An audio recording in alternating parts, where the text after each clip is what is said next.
Welcome to Ric's Corner. Every time I have a guest on, I pull them out of different places in my life, and there's a lot of nostalgia there. There's a lot of stuff back in the day of the golden era of Gold's Gym, but I went even beyond that. I have a friend here named Sonny Stark, who I've known since 1969, and I met Sonny when I first moved here and I started training at Bill Pearl's gym in Inglewood. Now, Bill Pearl, to me, was my mentor as well as Sonny. He was like one of the best bodies in the world, and he had a gym in Inglewood, which was a pretty nondescript gym, right, Sonny? Right. It was kind of low-key. Low-key on Manchester and Western and Inglewood. Yeah, and the equipment was all like kind of homemade? Homemade equipment. And he had also, Leo Stern did some help on that too, right. At San Diego. Yeah. That was Bill's mentor also. Bill had some of that equipment, like I got the best pump in the world on my triceps working out in that gym. And then he had like a long pool, right? Was it a lap pool on the side of the building? Yeah, he had a pool outside, and a lot of people would do after they get them working out to go out there and kind of take a swim. But it was like a long narrow pool, like laps. That's correct. Okay, and then, but a lot of people don't know that Bill had a brother named Harold. How do you describe Harold?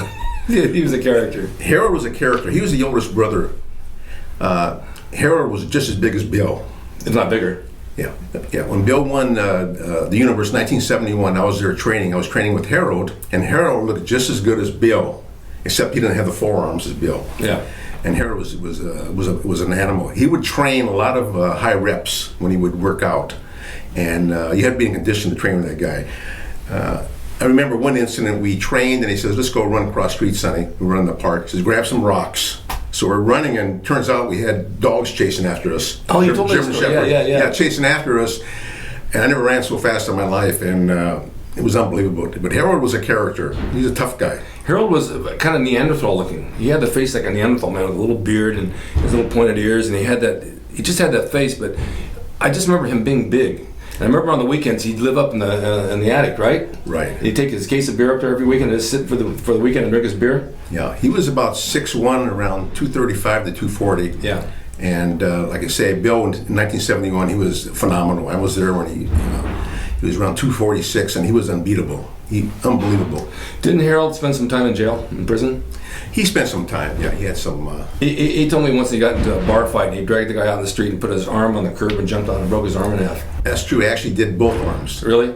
Both arms. That's pretty brutal. Yeah, he made an example of the guy. Yeah. He was a tough guy. His hands, his fingers are probably twice the size of my fingers. Bill and Harold had Indian blood in them, so they were just big guys. They were just naturally tough guys. Didn't Bill train like every morning, like 5 a.m.? He'd get up 5 in the morning, and I would remember I would help clean the gym by mopping the toilets and everything. And one day he said, "Sonny, I want you to come out. I want to meet somebody." And it turned out to be Audie Murphy. Oh, the cowboy. Audie Murphy, yeah. And this guy was a major cowboy actor back, what, in the 40s? Yeah, he was a war veteran, highly decorated. Right. And here I am coming out, just cleaning the toilets. He had a movie, Audie Murphy had a movie where he got the Purple Heart and he was cleaning the toilets. He had fallen down on his luck after he got out of the military, and he got a job cleaning up the toilets until he came back to life and made a name for himself. I remember this as a kid. Bill had like one of the best bodies in the world by then, and he also had, he took all of his pictures in the gym with an overhead skylight. Remember that? Yes. Because it showed the light came in just right to show all the muscularity in the cuts. Yeah, Bill was soft-spoken. I remember one time we went to wrestle a bear, and a wrestler's name was Makoto Malkovich. He had a Russian bear. He had two bears. One was they're black bears. So I went with Bill and a few other guys, Jack Small and a guy named Don Burns and a few other people. Right. And that bear was unbelievable. But Bill threw the bear, and the bear would just kind of sit down and wait for Bill to come after it. He would lean on Bill. But Bill was an ex-professional wrestler, so he knew how to handle this. I didn't know how to wrestle that good, so I was overtaken by the bear. Well, I remember back in those days when I came here, I met you, I met Dave Shambo, Don Burns, and several other people, and we used to hang out together. Right. We'd go down to the marina on Friday and Saturday nights and meet all the women, have a good time. Right. And they didn't really know how to accept what bodybuilders were. I mean, to them, we were freaks. Remember that? I remember that, yeah. And then I remember you walking around to like 1:35, 1:45 in the evening saying, I got to pick up a chick, the bars are closing, I got to find something. And we bring them outside and put them under the lights like this and see if they were good looking. We didn't like them, we threw them back in. Exactly. Yeah. How many years did you train there? Oh boy, I must have trained at least 8 years. At least 8 years there. Then I followed Bill to Pasadena. Right, he opened up the gym out there. He opened up a gym up there. It was a firehouse, and he remodeled it and everything. So I trained there. I trained there, and I trained with Dave Johns and a few other guys that would train there at that time. Were pretty well-known bodybuilders. Right. It was a beautiful setup. It was a beautiful setup. Then from there, Bill sold the gym, and he moved to Oregon with Judy. Did you meet Arnold back then? Yeah, Arnold. I ran around with you. We met Arnold then. Ken Waller, Arnold, those guys, and we go down to Jamaica the Bay Zuki's. And Zuki's Deli? Yeah, the Zuki's. Then we'll go across the street, get a house of pies, and Arnold will get a pecan pie, a whole pie. Exactly. And like I said, I've known Arnold for a long time too. Those were days, like I tell these guys, you'll never see those days again. We had a lot of fun. A lot of fun. But these guys would train, like Arnold would train twice a day. You know, he would have a garbage day, it would be like on a Sunday. Right. No, we always had the junk day on Sunday. Exactly, yeah. And got away with it, never got fat. Right. And there was no cardio. Unbelievable. But in those days we trained, we trained pretty heavy and pretty hard. Right. And like I say, Bill taught me how to train properly, very strict movements. And Bill was pretty strong, but he believed in very strict movements and used weight that is comfortable. Yeah, and he's a good poser too. Oh yeah, he was phenomenal. He taught a lot of guys, Chris Dickerson and Dennis Tenorino. Right, that's a lot right. of That's different right. people. I remember they worked underneath him. That gym was, like I said, it was in the middle of Inglewood, which was a pretty hardcore, like Watts. It was pretty bad. Pretty bad area. But everybody got along, and we had a good time, and we had good workouts. And if you guys hear that noise out there, there's a wrestling class going on right now. That's what all that banging is. So years go by, and you're still working out, and you went to work for the law enforcement. Law enforcement. And what'd you do with them? What I did, I was working gangs in L.A., and from there I started working for the state of California. I started working for the California Department of Motor Vehicles, ABC, and eventually the California State Lottery, the investigations. Right. And I just retired around October 2014 after 43 years sworn in law enforcement. And still training. Still train. I train every day. Training my son, and he's pretty good size. He's a big kid, yeah. Yeah. So then you wrote this book, What You Didn't Know About the California State Lottery. It just came out, right? That is correct. And tell me what this book is about.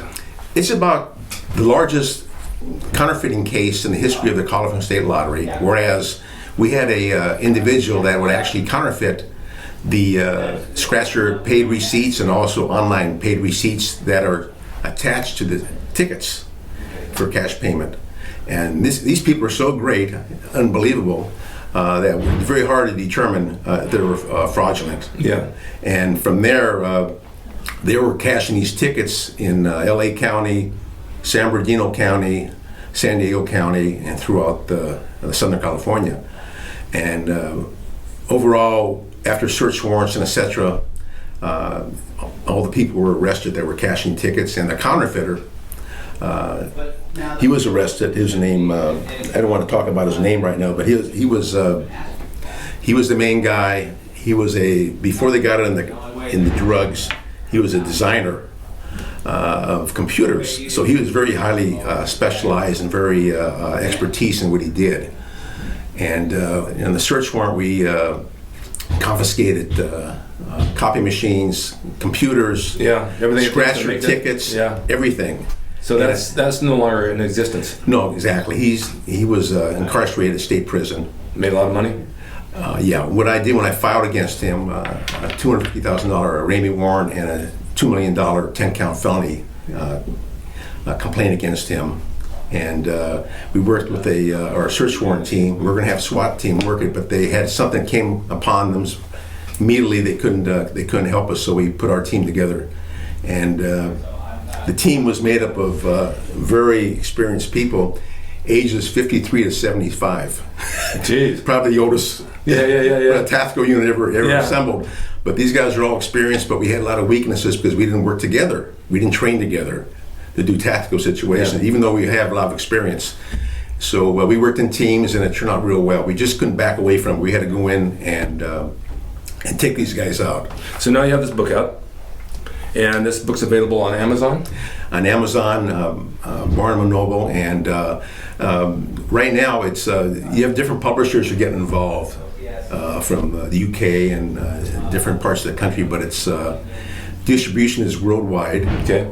And this tells the whole story about the counterfeiting with the state lottery. Exactly. It talks about the lottery. It's very complimentary about my department. I talk about the lottery and so on and so forth. And I describe how the lottery works, how our department works, and how it came about doing the counterfeiting. Interesting stuff. But see, this goes to show you that bodybuilding is one thing, but you got to have a brain for something else. And so you're still a bodybuilder, you always have been, but you got a brain, you did something else with your life, and now you got a book out talking about it. This is really cool. Not just another pretty face. Just not a pretty face, man. It takes more than that. It takes a lot of brains. Well, thank you, Sonny, for giving me this interview. I want you guys to take a look at this, because Sonny and I went way back, like I said, at Bill Pearl's gym. I'll put some pictures up. We had a great time, and he came over to visit me today in my wrestling class. I said, look, let's talk about the history of what you did, and let's talk about the book. It's available on Amazon.com, Barnes & Noble, and I'll flash it up there so you can see it. And is there any other website that it's on? That's about it. We have the website with the publisher. Okay. Has a website out, and like we say, it sells for $10.95. If you buy more, multiple discounts. That's if you want to read it more than once. That's right. Okay.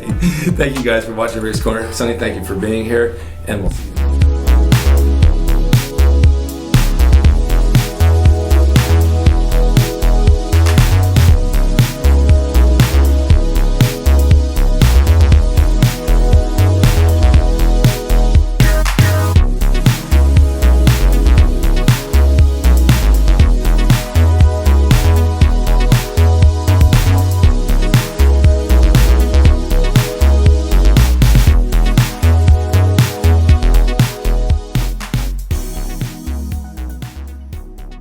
It's RicksRacing.com. He is the equalizer, baby. See you next time.